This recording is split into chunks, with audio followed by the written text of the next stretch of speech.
नारायण नारायण हरि हरि। ओम केशवाय स्वाहा, ओम नारायणाय स्वाहा, ओम माधवाय स्वाहा, ओम गोविन्दाय स्वाहा।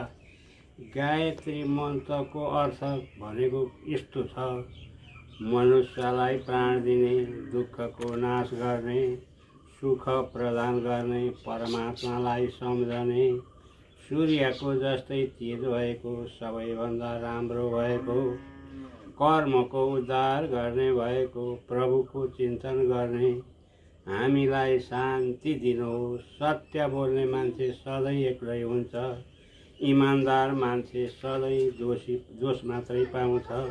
सत्य बोल्नलाई सबैले हेप्छन्, प्रगति गरेको देख्नेले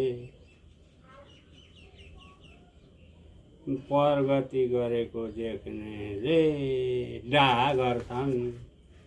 विमुख लिनुपर्ने सोच दिमागमा, पानी बिनाको माछा, धर्म घाम पानी बेगरको छाता, मसी बिनाको कलम, निन्द्रा बिनाको सपना, पानी बिनाको खोलो या नहर, सूर्य बेगरको दिन, चन्द्रमा बेगरको राति, तारा बिनाको आकाश, गोजी बिनाको कोट, टाँक बेगरको सर्ट, इँदार बिनाको सुरुवाल,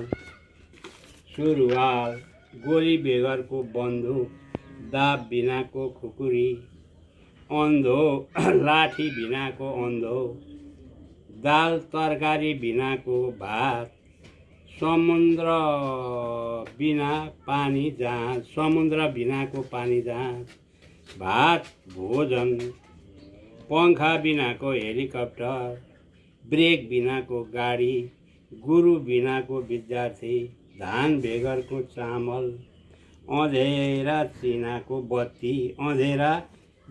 बत्ती, गाई बिनाको गोठालो, मृग बिनाको शिकारी।